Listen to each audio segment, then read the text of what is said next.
Rick Florino from ArtistDirect.com, causing all kinds of trouble in Las Vegas with the cast of The Hangover. So what were you saying? This is what? It's my favorite movie all year. Say it again. This is my favorite movie Can you of say it 2009. louder? The Hangover is my favorite movie of 2009. What movie did you like better in 2008? Nothing. So what is The Hangover? Best movie ever. Done! So you got a quote on the poster. You made it. And she's the sweetest element in the whole movie too. You know, like you bring like a lot of levity to it That's sweet. otherwise these guys are just totally like debauched. That's hilarious. So, is Vegas the best way for a group of guys to take their friendship to the next level? That or Zach's house. Yeah, that or climbing Mount Everest. Was it tough to get into the character, like especially with the tattoo on the face and everything? How did that work out? Yeah, it was about 3 hours in the morning to get transformed with all the prosthetic makeup. Was this world a place that you'd want to come back to again, like the whole experience? Absolutely. Would you say the film's more about Ronnie trying to become a cop or becoming a man? I think it's about Ronnie trying to be viewed by the world the way that he views himself. What about Detective Harrison resonated with you when you first read the script? I just thought it would be fun to be in this kind of movie. What initially resonated with you about Brandy? Because she's such a fun, kind of crazy girl. I think you're being really kind.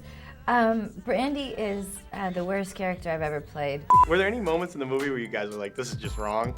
Every moment. It's always right. There's a lot of great tunes in the movie. I was wondering, what's on your playlists? Mine, Jay-Z, 50 Cent.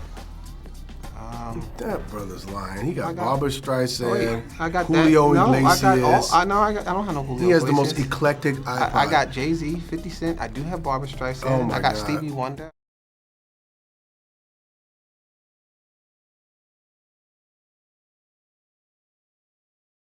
Who here wants to be a rock star someday? I do. Everybody pretty much wants to be a rock star. No matter what, no matter where you are. I think that's the one thing that everybody wants someday. You know, regardless of whether or not you play music or, you know, you work in business or you're a lawyer, everybody wants to feel like a rock star at some point. So I think that there's a lot of different ways to do that. I think the best way, obviously, is with what you guys are doing, with playing music. And I started off playing guitar when I was like 15, and I still think it's the best thing in the world. I loved music more than anything, and I wanted to be a part of it. I worked for free for about 3 years, just writing on the side, and working for different magazines, and just really, really hustling. I started Ruin. I didn't make any money off of Ruin, but it didn't matter to me because I was so happy. I started calling every record label I could. Nobody knew who I was.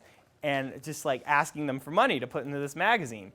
And when you have to ask people for money, it's not fun. Like, as you can imagine, like they don't really respond, especially if they have no clue who you are. But I had a dream to start this magazine. And I just kept going at it. I kept banging down the door, really, and I kept pushing. And I kept, you know, everybody that met me could see how passionate I was about starting a metal magazine and meeting all my favorite bands and writing about all my favorite bands and hanging out with them. So a lot of people started to help me, and eventually I ended up getting the money for the magazine. But you know, we started from nothing, and it came out, it was in every hot topic in the country, and it was called Ruin. And in the first issue, we had Rob Zombie, we had Korn, we had a bunch of bands that I grew up idolizing, and I was like, this is pretty cool. And I ran that magazine for a year while I worked. I had a day job too, because I didn't make any money off of it. So I think that what the book shows is that if you believe in this much, if you live, eat, sleep, and breathe it, and you're willing to go after it, and you're willing to never give up, that you can end up doing anything you want to do.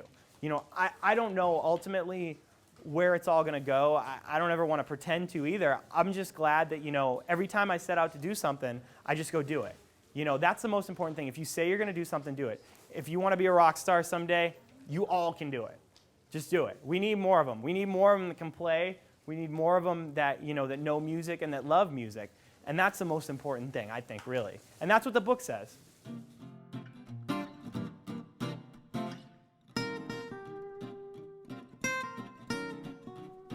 The best way to start off in the music industry is to work for free. Why? Let's face it, no one in their right mind is going to turn down free work. That's just reality. Free work, aka an internship, is extremely easy to obtain in the industry. especially if you're a student looking for college credit. Remember, the early bird gets the pick of those squiggly worms. No, just run with it. Take absolutely every opportunity you're given. We do that. We take every opportunity we're given. Don't give up. That's true. And he says on page 72, starting, funding, and running your own business is a frightening thought. Everything rests on your shoulders, but come on. You're capable. You're highly capable, man. A lot of things I did in the industry to get into the industry 14 years prior to the next word that's coming out of my mouth is pretty much in that book, and it's pretty much how he did it. But he was more on the genius tip where it's his niche, you know? It's his niche to do what he's doing. Don't be a hippie. You don't need to worry about wasting paper to make business cards. There are enough trees. Print out some business cards ASAP. You need them. It's important. If you don't believe us, watch the scene in American Psycho again. Those cards mean a lot. Professionally glossy business cards are cheap and easy to make. And the nice thing is you can pick it up and like just turn to a page and learn something. It's not like you have to like read it through and through, and you know. But you probably will read it in one shot because it's accessible. It's a fun read. Hey, everybody, buy this new book. If you don't buy it, you're a but if you buy it, you're gonna learn some about heavy metal and how to work with the devil.